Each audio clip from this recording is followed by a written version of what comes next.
Hey, welcome everyone. Thanks for tuning in again for one of our conversations together. We are hard at work this week at City Hall, especially on economic development. We've got our hands full every week, public safety, infrastructure, all kinds of different youth services and senior center issues. But this week I want to talk about economic development and what we're doing to turn this corner out of this slow recovery and start to have a stronger economic foundation underneath this community. That's, in my view, what's really going to help us address long-term our issues around crime and stabilizing our neighborhoods and this City Hall having the tax revenues that it needs to provide the services that you want. So we are working on a number of different fronts around jobs, and I want to tell you about a couple of them. One is the city has an economic development corporation. This is something that's available to cities under Michigan state law. It's a component of the city of Flint, but it has its own board. So I'm the chairperson. Councilman Neely is the vice chair. Councilman Lawler from the 5th Ward also serves on that body along with some other community representatives.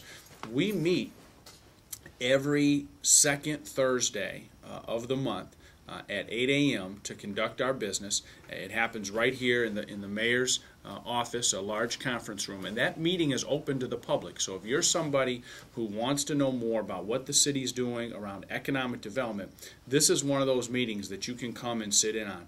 Every one of those meetings has a public comment period, so you can tell me and our board what you want to see us do with small businesses, with business development. Here are a couple of things that the Economic Development Corporation has done and how it operates.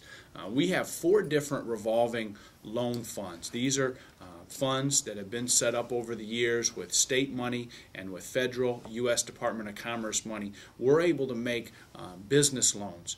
We've just approved a very exciting one that I'm very supportive of for a company that will be locating a medical business. They're moving from outside of the county into the city of Flint, into a building on Clio Road. It's a high growth company that can create a lot of new employment for our community. Very exciting. They needed some additional financing. They came to the city's Economic Development Corporation, and we've been able to put together a finance package that we believe they'll be able to sign over the next few weeks so that they can get that business open and expanding right here in the city of Flint. We've had some successful loans in the past. We provided the bridge financing for the Witherby's Deli and Market downtown, the first full-service grocery store in the downtown area going all the way back to the 1970s. So if you haven't stopped in there yet, I encourage you to do that. That's a great addition to not just our downtown. It's right there on Martin Luther King as you're coming out of downtown, and you can get to it from all those adjacent neighborhood areas. Great produce, great meats, fresh baked goods. Something that's obviously much healthier, better priced than what you're going to find at the corner stores, but it's really just as convenient. Many of you probably drive that route every day. Stop in and support Witherby's Market and Deli.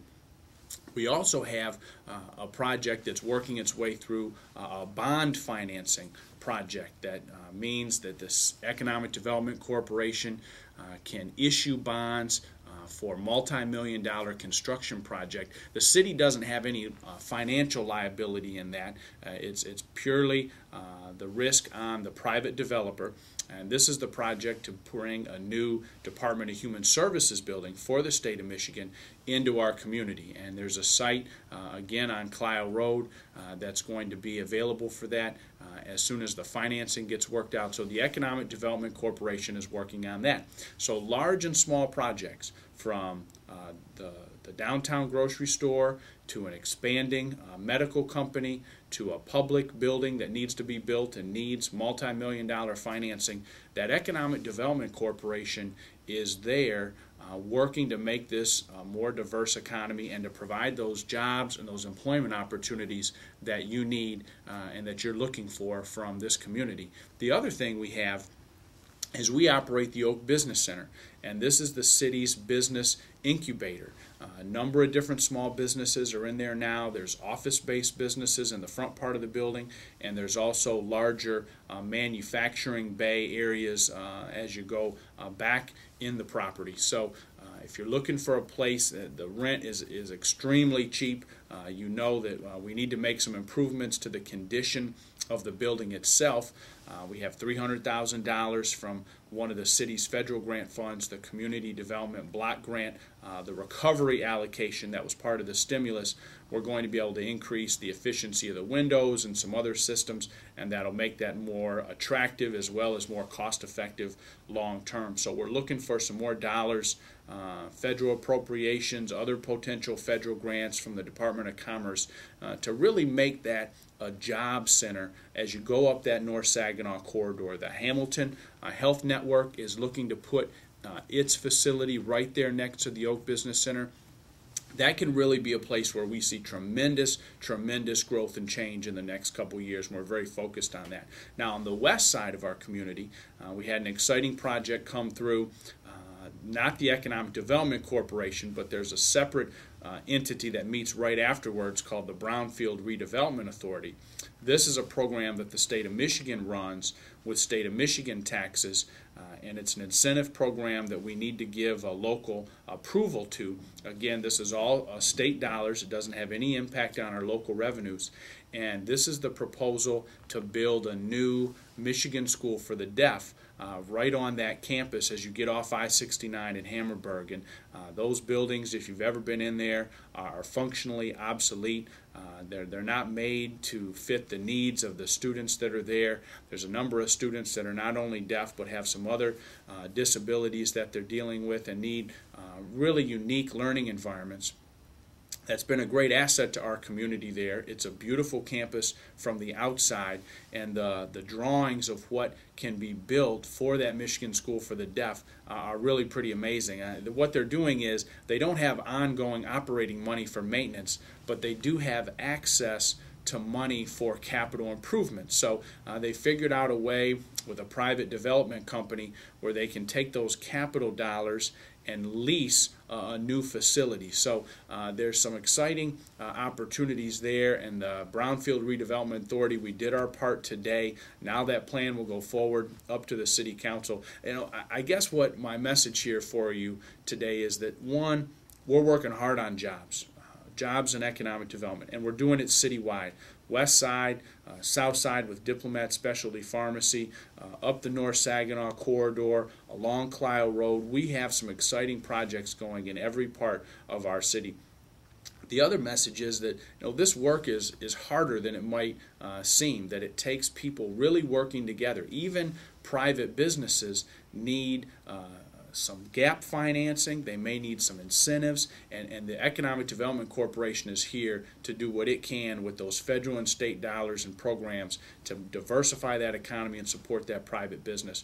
Because of all the great things we're doing, we have hundreds of people in town yesterday and today at an Urban Land Institute forum with the University of Michigan, and the real estate professionals that are involved in this from all over the state and country are just amazed at what's happening in Flint, how fast we're diversifying and transforming right now. They all know, we all know, that a city like Flint faces challenges with public safety in our neighborhoods and our schools, and we've got to keep working on that. But if we can keep strengthening this economic foundation that we need underneath us, then we're going to be able to do those other things better in the future. So it's been an exciting week. I hope you keep tuning into these weekly messages. You may have some questions as we talk, and I want to encourage you to join me for my couple live radio shows I do every week. On Tuesday mornings, I'm with Lou Lobsinger on Super Talk 1570 AM.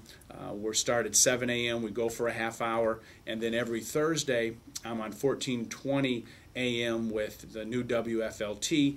Dawn Jones and I do a live call-in show, take your calls. So I want to hear from you. I want us to keep talking about these issues. I hope you've learned something today about economic development in the city of Flint. And if you're ever interested, then just go ahead and stop in on the second Thursday of any month at 8 a.m. for one of our Economic Development Corporation meetings and see what's really going on. See the projects we're looking at, see about the loans we can make, the other financing programs, so that you know what we're doing as your City Hall to diversify this economy, to get you those jobs, to create those employment opportunities for your kids, for your family members. We're going to get through this working together and working hard. So I look forward to talking with you again soon.